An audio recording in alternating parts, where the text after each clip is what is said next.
this week's First Descent with the Harley Who Laughs cover is Harley Quinn issue number 26. Picked up a few books this past week, basically some newsstand books and some Whitman variant books. I'm not really into collecting newsstands or variants at all. I've pretty much become a cover A collector. Got some of these for a really decent price, so I figured I'd pick them up. But before we get to that, we gotta get to our two from the tomb. So speaking of variants, when I think variant covers, I always think like gimmick covers, and one of the biggest gimmick covers of the 2010s was the lenticular craze, where the villains took over for a month during the New 52. For basically, it was on issue 23 for most of the books. Some were different numbers because they rebooted or they got a late start or whatever, but usually it's 23.1, 23.2, 23.3, and 23.4 for the major titles. But Harley Quinn was one of the books that was pretty tough to get. I actually own a couple copies of this, because the new phase now is everything's foil. I'm sure we're going to go back to hologram covers. They'll bring those back. I think when they bring it embossed back, I think that might be the next thing too. So speaking of embossed, decided to get the Catwoman issue number 1 for our second book of Two from the Tomb. The Jim Blent series. I believe he went on for 73 or 74 issues of Catwoman, so he had a nice huge run.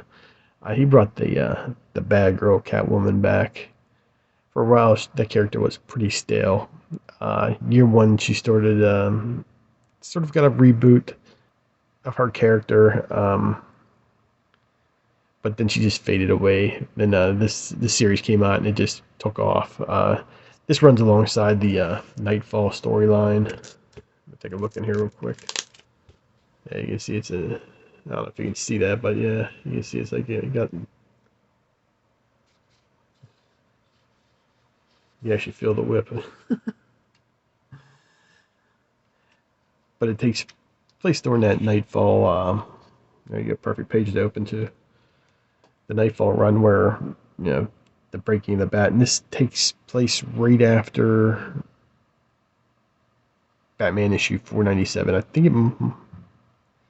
Yeah, because it takes place right after 497. Basically, if I remember correctly, Bane's basically controlling Catwoman, and where she schmoozes the rich and the powerful.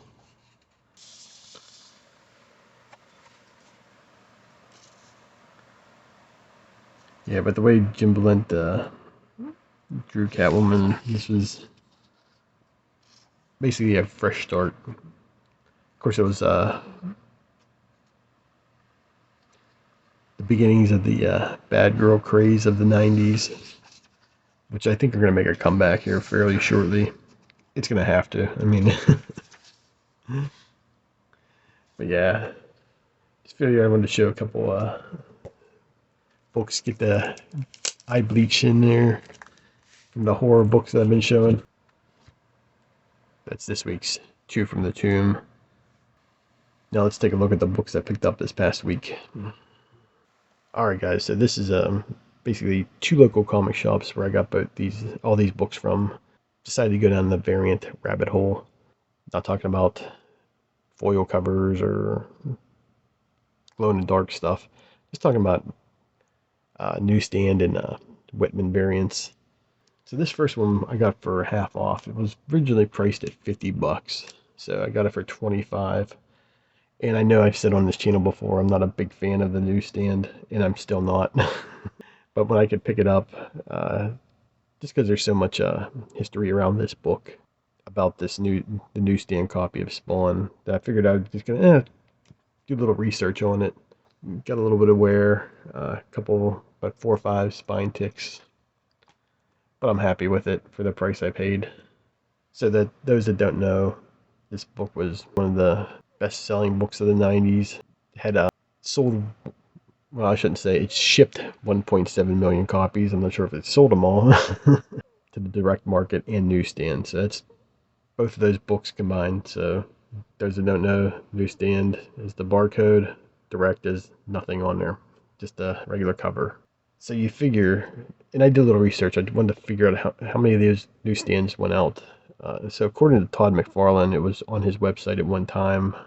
I read it on a couple other websites that said the number for newsstands for Spawn issue number 1 was 10%.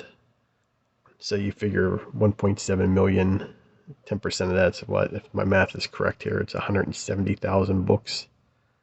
I've heard people say it's a 1 in 100 variant.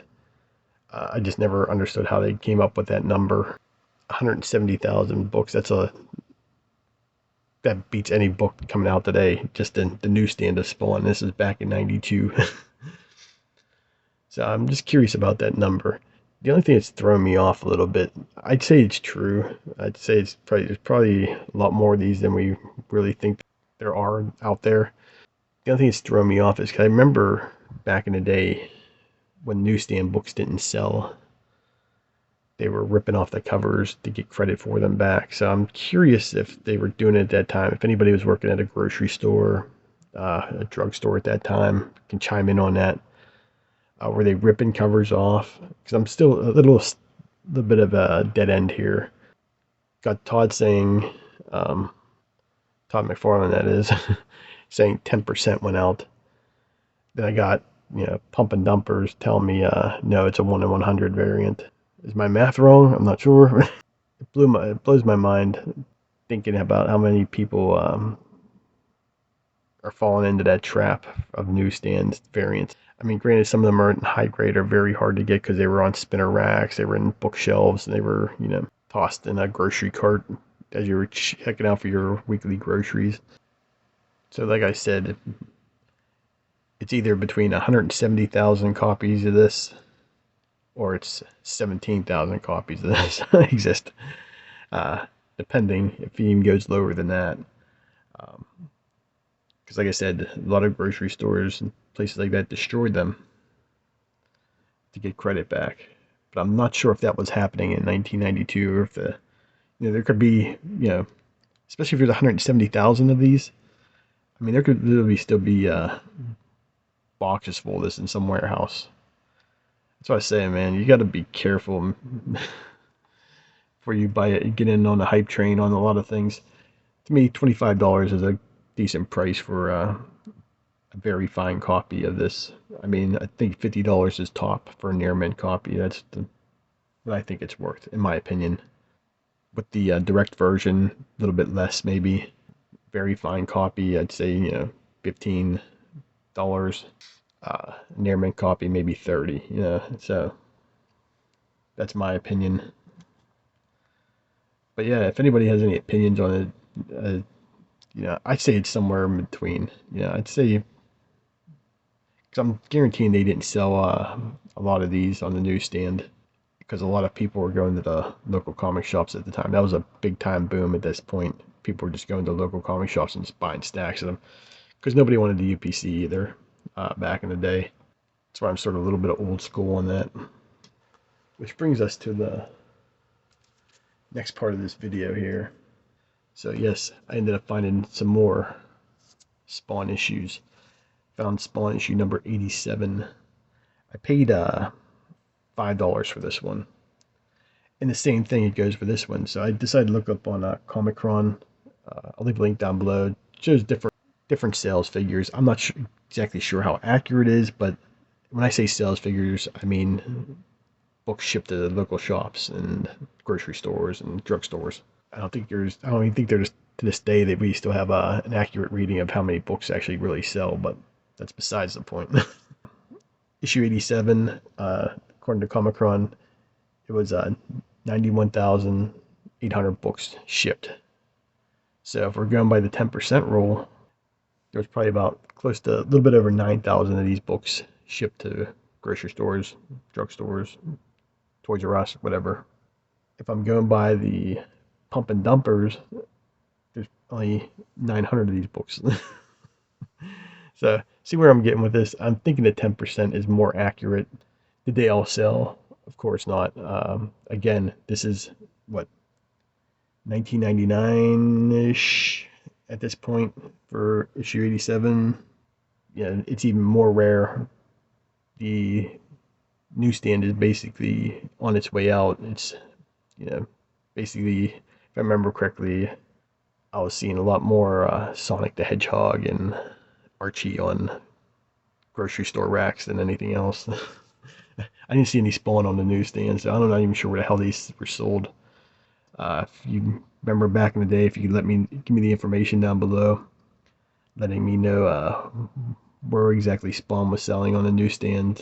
If you're from the Pittsburgh area, if you can let me know that, that'd be really cool.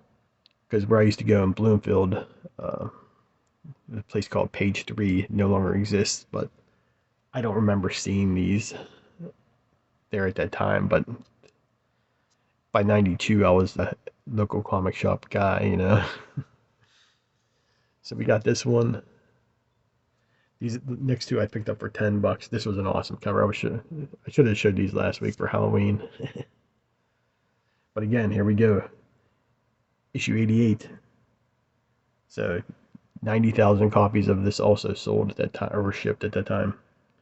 And for to believe Tom McFarlane and what he said, 10%, about 9,000 books. If I'm to believe Pumping Dumpers, we're at 900 or 990 books. So, but again, I think it's somewhere in between there. The last book I picked up for Spawn with the newsstand was issue 89. This is where the big time drops start happening for Spawn. So this month we were at 90,000 plus. Now we're down to 86,000. That's a pretty big time drop. I mean, that's crippling to any series out today. But yeah, we were at 86,617 shipped. So again, 10% roll. We're going to say 8,600. So I'm just curious if anybody has any opinion, or if this is like, yeah, nobody gives a shit, PZ. But that's an awesome cover. So at least you got to see a couple cool covers, man. Some great Capullo stuff. But yeah, as I was doing research too, I was like, so Spawn issue 82 in 1999 sold 101,000 books. I keep saying sold, they shipped 101,000 books. By the time it's for issue 82, by the time issue 92 came out, it was down to 78,500 shipped. That's a 23,000 book drop. Basically less than a year. That's how much the market was crashing down at the point where, 23,000 books, there's like barely any of the main two titles, DC and Marvel. Be lucky to have those freaking numbers at this point. I'll leave that link down below for that site I got some of this information on. It might be, hey, PZ, that site's actually garbage. There's something else. So if you can give me another place to look for actual shipped numbers. Like I said, I don't think they have, which they should, especially since everything has a UPC on it now. But they don't have actual books sold to the public from the local comic shop or online retailer or whatever. And it's like, okay, guys, what are you afraid of? Because I'm seeing some stacks of books, man. Every time I go in the shop, I just pick up my, my couple Spawn titles, my Batman book, and now my Hulk book, and I'm out the door, man. Besides just seeing what facsimile came in. So next up, I found these for $0.25 each, which was pretty cool. Let's see, make sure these are in order first of all. I believe I got them in the right order. So this is Batman issue 314, Whitman variant. Those who don't know how these books came packaged, I found a picture of actually one, so you can take a look at it right now.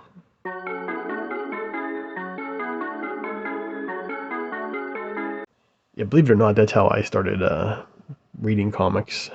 I'd like to say, I started off with reading Killing Joke and Dark Knight Returns and all that stuff, but actually started off with a 3-pack that my mom bought me years before I started collecting. It had like Bugs Bunny, Daffy Duck, and Porky Pig. It was a 3-pack, so that's I think a lot of people started reading comics that are my age. Those 3-packs were pretty cheap at the time, and it kept the kids busy.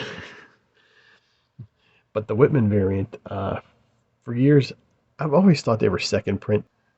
I just remember back in the day that nobody wanted these books, the Whitman variants. They were considered reader copies. Um, Nobody wanted them in their collection. I still really don't want them in my collection. I sort of got that stigma about them. But if I can find them for like a quarter or 50 cents or anything like that, I definitely will pick. Obviously, I will definitely pick them up. There's been a debate amongst collectors whether these are truly second printings or not. Some say that these were right off the same pressings as the direct in the newsstands, if there was direct at that time, right off the press with them. So it's not like a second printing where they had to go back and reprint these all off. So there's debate about that. I'm not 100% sure. I'm still doing some research on it. As far as how many books were produced, I have no idea. I couldn't find any numbers on it. I'm assuming it's a shitload. But then again, these were a lot of people just threw these books away. It's still, to me, the collectors my age, a little bit older, it's still got that little bit of that stigma. It's just the Whitman variant craze. It's exactly what the same with the newsstand craze is pretty much recent in the collecting hobby. Basically, people trying to find an angle to get you to pay more for books, which is fine, but just that you don't have to fall in for that shit either. Got this issue 315.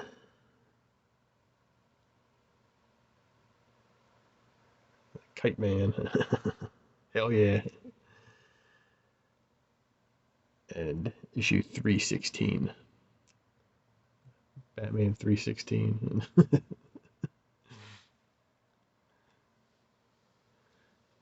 But I'm assuming these all came in the same pack because they were all together in there. So I guess the shop picked up a collection, and to them, they're around my age. And so when they see Whitman stuff, it's like, yeah. There are, however, a couple pretty decent price books for the Whitman variants that you might want to look out for. And I'll show a couple pictures of them right now.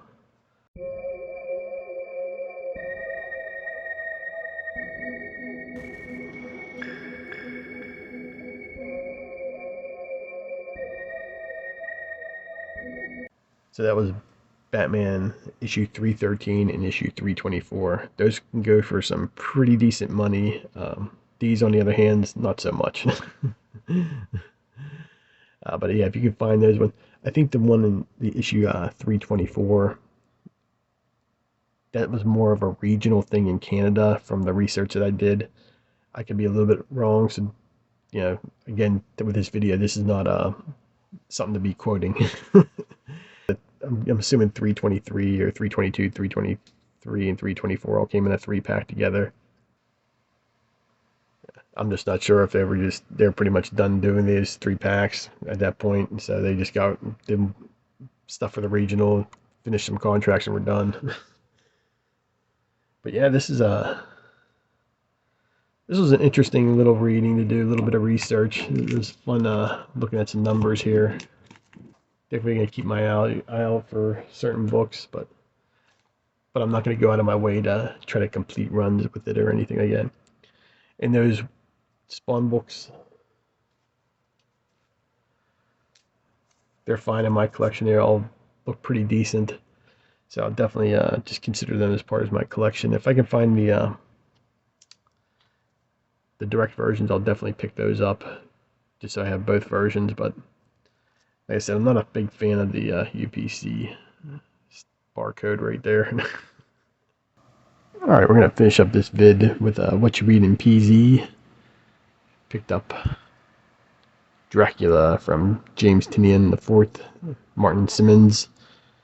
It's from Image / Skybound, their Universal Monsters line. I didn't know what to expect of this book.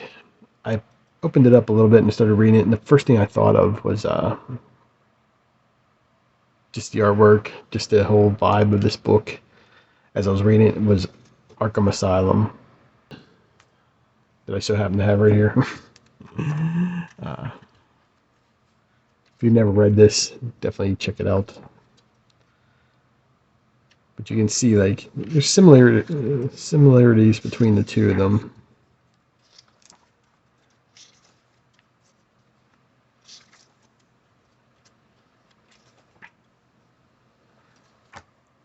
Even the Department of Truth really didn't jump out at me as like sort of an Arkham Asylum book, but Dracula really did, especially because it was first takes place in like a mental institution, and with the character Renfield.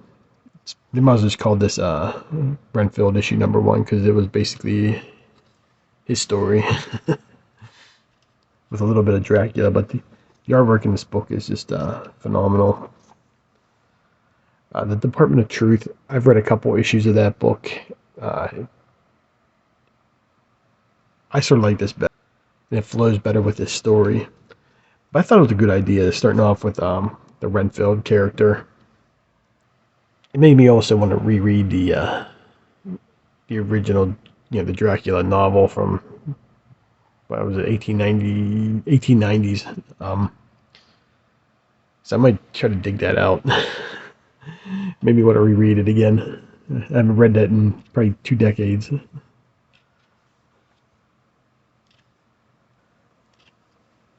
But it's a quick read. Relies heavily on the art for most of the comic, and a few I mean, just these pages are just, this is beautiful, man. If the artist ever came to town with a print of this, I'd definitely buy it. That's all I'm going to show you. Yeah, but it's a good start. Like I said, very quick read. Renfield's the main character, summoning on the way to hunt for Dracula. I could show you probably like the next issue here. So that's going to be the second issue. So it's going to be more Renfield.